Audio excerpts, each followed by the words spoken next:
안녕하세요. 신혼 소그룹 조지혜 자매입니다.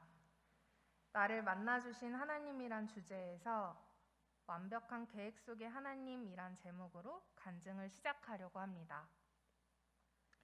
하나님께서 부어주신 은혜에 헤아릴 수 없이 많은데 그걸 정리해서 이야기하려니 정말 쉽지 않네요. 대본을 너무 읽는 것 같아서 좀 민망한데 어디서부터 어떻게 어떤 순서로 이야기할지 정말 고민을 많이 했습니다. 조금 장황하거나 부족한 말주변에 더욱 궁금하시고 부연 설명이 필요하신 분들은 언제든지 연락 주시면 즐겁게 교제 나누면 좋을 것 같습니다. 하나님께서 조지혜를 두고 어떤 부분까지도 계획하셨는지, 그 계획하심이 어떻게 역사하셨는지 말씀드리려고 합니다. 교회란 곳에 처음 발을 디딘 것은 아마도 6살 혹은 7살인 것 같습니다. 그리고 하나님을 인격적으로 마주한 것은 20살입니다. 무려 14년을 공들이신 거죠. 주일학교 정말 열심히 다녔습니다. 달란트 왕, 개근상, 암송대회, 성경고사, 성가대, 초등부 총무, 중등부 회장. 정말 교회에서 자랐고 교회가 절 키웠습니다. 하지만 고등학교 2학년 때 인생의 절반을 넘게 10여 년을 살아온 저의 홈그라운드인 서울시 성북구 종암동을 떠나 전라남도 영암군 군서면 도장리로 가게 됩니다. 집에서 귀농을 계획하셨다 실패하는 과정에서 어쩌다 보니 가족들과 또 오랜 친구들과 떨어져 외할머니 댁이자 이모님 댁에서 중요한 수험 시절을 보내게 되었습니다. 순박한 시골 친구들 틈바구니에서 서울 아이 같지 않은 서울 전학생으로 엄청난 관심 속에서 어찌나 수많은 추억을 쌓았는지 모릅니다. 공부도 더 열심히 하게 되었고 교우 관계도 서울에서보다 더 좋았습니다. 하지만 괜한 외로움과 수험 시절이라는 특수한 환경 속에서 고립감을 느꼈던 것 같습니다. 무엇보다 또래가 하나도 없고 강성한 목사님과 할머님들만 계신 시골교회는 한두 번 가고 발길을 끊게 되었습니다. 그리고 그때 그 사춘기 시절에 생각했습니다. 나는 철저히 종교인이었구나. 신앙생활이 아닌 종교생활을 했고 하나님을 사랑하기보다 하나님께 사랑받는 느낌이 좋았고 교회에서 인정받고 사랑받는 내 모습을 사랑했구나. 어쩌면 애초에 하나님은 존재하지 않으시고 여러 종교 중 하나인 기독교로 문화생활 하듯 종교생활을 하며 살아왔구나. 어쩌면 인간은 자신이 처한 고난과 역경을 그 힘으로 이겨내는구나. 그게 종교구나. 설령 하나님이 존재하신다 해도 나는 절대 못 만나는구나. 나는 하나님을 만나러 교회를 다닌 게 아니라 친구를 만나러 교회라는 또 다른 사회 안에서 그 사회 구성원에게 인정받고 사랑받는 재미로 다녔구나. 하나님과 나 사이에는 아무것도 없구나. 그렇게 하나님과 단절된 시간을 보냈습니다. 사실 엄청난 고난 가운데 하나님을 저버리고 주어진 삶을 견디어내는 것보다 더욱 무서운 것은 하나님 없이도 별 문제 없이 세상 사람들과 똑같이 하루를 살아내던 그 일상이 더욱 무섭지 않을까 싶습니다. 그렇게 하나님이 제게 아무것도 아닌 시절이 있었습니다. 그 시기에 역시나 저를 포기하지 않으시는 하나님께서 붙여준 두 사람이 있었습니다. 이따금 기도하고 있다며 이메일을 써주던 교회 오빠와 남동주 형제는 아니고요. 그리고 수업 시간에 하나님 사랑을 계속 전하고 기도 모임을 권유해 주시던 고등학교 영어 선생님이셨습니다. 두 사람의 열심과 순종 덕분에 저는 하나님과는 단절되었지만 기독교란 종교에서는 단절되지 않았고 대학 진학을 위해 다시 서울로 오면서 자연스럽게 모 교회로 돌아오게 되었습니다. 20살이 된 저는 청년부라는 더욱 큰 공동체에서 새로운 종교 생활을 시작해보려고 했습니다. 연말연시 부흥에 참석하고 특별 새벽기도에 동참하고 그렇게 다짜고짜 바로 청년부 첫 동계수련회에 등록했습니다. 그 과정에서 여러 집회와 성경 공부 시간 그리고 기도를 통해 주님이 나와 1대1로 관계를 맺으시고 만나주신다는 것을 느끼게 되었습니다. 무엇보다 결정적으로 그 당시 수련회에 모셨던 찬양 사역자의 하나님을 아버지라 부를 수 있어서 감사합니다 라는 간증을 듣고 따뜻하고 진솔하고 잔잔한 찬양 가운데 나의 모든 순간을 이끄신 하나님을 깊이 묵상할 수 있었습니다. 하나님께서는 믿지 않는 가정에서 저를 태어나게 해주셨습니다. 그 사실과 환경은 저에게 언제나 신앙적 원동력이자 큰 책임감, 기쁜 의무감을 부여합니다.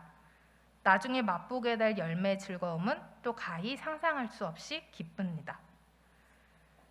믿지 않는 가정에서 무려 7살부터 교회를 다닐 수 있도록 환경을 열어주셨습니다.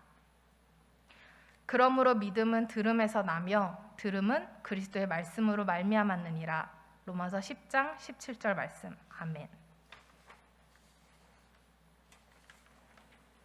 저는 너무나 감사하게도 자아와 가치관이 형성되던 시기에 하나님 말씀을 수많은 주일학교 선생님들의 사랑 속에서 아주 적절한 눈높이와 시야로 보고 들었습니다. 그 첫 청년부 수련회에서의 찬양 시간, 저에게 쿵 하고 떨어진 생각은 아무런 기독교적 배경 없이 그저 갑자기 그 자리에 내가 서 있었을 때 저 간증이, 저 찬양이 나에게 하는 하나님의 강한 선포임을 알아차렸을까입니다. 인격적으로 하나님을 마주한 그 순간에 온전하게 하나님의 임재를 경험하게 하시기 위해 하나님은 저에게 주일학교를 선물해 주셨습니다. 충분한 기독 문화권 안에서 자라게 해주셔서 완전히 하나님을 떠났던 수험 시절에도 불구하고 그 어떤 말씀도 그 어떤 찬양도 거리낌 없이 마음에 들어왔고 귀에 쏙쏙 뇌리에 쏙쏙 박힐 수 있었습니다. 하나님이 내 아버지이시다. 나는 하나님의 자녀이다. 영접하는 자, 곧 그 이름을 믿는 자들에게는 하나님의 자녀가 되는 권세를 주셨으니 요한복음 1장 12절 말씀. 아멘.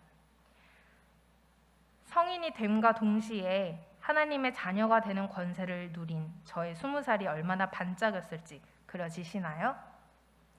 간증을 준비하며 난생 처음으로 엄마께 여쭤봤습니다. 질문이 좀 웃기긴 했는데 엄마, 나 왜 교회에 보냈어? 그랬더니 엄마가 해주시는 말씀이 교회에서는 좋은 말씀, 올바른 것만 가르쳐 줄 것 같아서 보낸 거야. 엄마께 교회가 선한 곳으로 보이게 해주신 하나님 감사합니다. 작년 한 해 이전 교회에서 유년부 사역을 섬기면서 그 감사함은 더욱 커졌습니다. 간증하면서 좀 울어줘야 되지 않나 생각했는데 적절하게 조금 눈물이 고이네요. 코로나 시기에 저처럼 믿지 않는 가정의 아이들은 교회를 나오는 것은 당연히 어렵고 비대면 예배는 접근조차 어렵습니다. 내가 믿음의 유산을 내 아이에게 물려주기 위해 믿음의 선배로 오롯이 서는 훈련을 계속해 나갈 때 여전히 하나님을 만나지 못하고 하나님의 사랑을 맛보지 못한 아이들이 너무나 많다는 사실을 제가 아이를 낳고 기르면서 계속 기억하길 바랍니다. 다음 세대에 대한 준비가 우리 자녀에 국한되지 않기를 간절히 원합니다. 다산 따스한 교회가 우리 자녀가 올바른 가치와 도덕을 넘어 참 진리를 배울 수 있는, 그래서 다산의 많은 주민이 자녀를 안심하고 믿고 맡길 수 있는 지역 교회로 자리매김하기를 기도합니다. 14년을 공들이신 하나님께서는 20살이 된 저를 본격적으로 단련시키기 시작하셨습니다. 하나님의 완벽한 커리큘럼 속에서 저는 다양한 훈련을 받을 수 있었습니다. 아프리카 단기 선교, 말도 없이 그냥 가겠다고 하고 돈을 어디서 이렇게 해가지고 그냥 갔었어요. 근데 감사히 엄마께서 그냥 보내주셨어가지고 그것도 참 놀라울 따름입니다. 등량도 단기 선교, 제자 훈련, 소그룹 리더, 임원, 주일학교, 그리심 중창단, 멘토링, 다양한 훈련들 가운데 많은 동력자를 만날 수 있었고 그 한 명 한 명을 통해 말씀하시는 하나님의 뚜렷한 메시지는 살아계신 하나님에 대한 경험치를 높여주었습니다. 관계 중에 겪게 되는 어려움 가운데서는 사람에 대한 기대를 저버리는 세상적인 이치와 다르게 변함없이 조건 없이 사랑해 주시는 하나님을 바라볼 수 있게 해주셨고, 물질적인 고난 가운데서는 물질을 온전히 내려놓고 모두 주님께 맡겨드렸을 때 나를 책임져 주시는 하나님을 깊이 신뢰하게 되었습니다. 반복되는 신앙훈련은 삶의 우선순위가 하나님 중심으로 흘러갈 수 있게 해주셨습니다. 물론 여전히 훈련이 필요하고 부족하지만 방향성만큼은 이제 진짜 제대로 잡힌 것 같습니다. 이제 잘 가기만 하면 될 것 같아요. 그리고 무엇보다 더욱 하나님을 사랑할 수 있고 그 사랑의 지경을 계속해서 넓혀가며 하나님 나라를 끝없이 섬길 수 있도록 함께할 동역자를 붙여주셨고 믿음의 가정을 세울 수 있게 허락해 주셨습니다. 이 부분이 너무 짧다고 동주 형제가 좀 서운해했는데, 네, 풀스토리는 이제 궁금하신 분들은 연락 주세요. 여러 은혜 받은 순간들을 돌이켜보며 자료들을 뒤적였는데 2014년 제자훈련 수료소감문에서 발견한 마지막 문장이 이러하더군요. 언젠가는 그 어떠한 상황과 환경 속에서도 주님을 찾는 것이 앞으로의 저의 목표입니다. 그 모든 것들이 제 삶을 좌지우지하는 것이 아니라 주님을 의지하여 그 힘과 권능으로 제 삶을 능히 하나님이 기뻐하시는 삶으로 살아가는 것입니다. 감당할 수 있고 이겨낼 수 있고 그 와중에도 감사함을 외칠 수 있는 그 정도의 고난만을 허락하신 하나님 앞에서 지나온 고난, 겪고 있는 고난, 그 모든 것들이 요즘은 작게만 느껴집니다. 앞으로 겪게 될 고난조차 용감하게 기다리고 있다는 것은 좀 과장된 표현인 것 같습니다만 하나님 손을 잡고 있노라면 사실은 그 어떠한 고난도 작지 않을까 감히 생각해 봤습니다. 어떠한 환경과 상황 속에서도 함께 하시는 하나님을 경험하고 있어서 지난날의 이 소감문이 더욱 감회가 새로웠습니다. 저는 신뢰합니다. 하나님께서는 항상 가장 좋으신 길로 조제를 이끄신다는 것을, 하나님께서는 완벽한 계획 속에서 내 삶에 역사하시며 뜻하신 바를 이루어 나가신다는 것을, 삶의 크고 작은 선택의 순간에서 1번 코스, 2번 코스, 3번 코스는 그저 여러 길 중 하나에 불과하다고 생각합니다. 1번으로 나아갈 때도 2번으로 나아갈 때도 하나님은 동일한 은혜를 다른 모습으로 부어주시고 결국은 나를 구원의 여정으로 이끄십니다.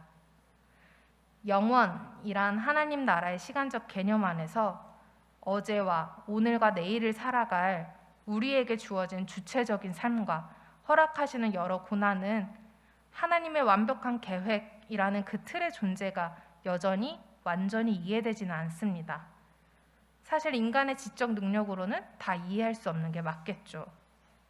하지만 하나님이 함께 하시기에 나의 매일의 순간은, 상황은 시시각각 바뀌고 변하지만 온전하고 확정되어 있다는 것을 신뢰합니다. 지금까지 나를 이끌어 주신 하나님, 앞으로의 계획 가운데 역사하실 하나님, 무엇보다 오늘의 자리를 통해 이 은혜를 나눌 수 있게 해주신 하나님께 감사합니다.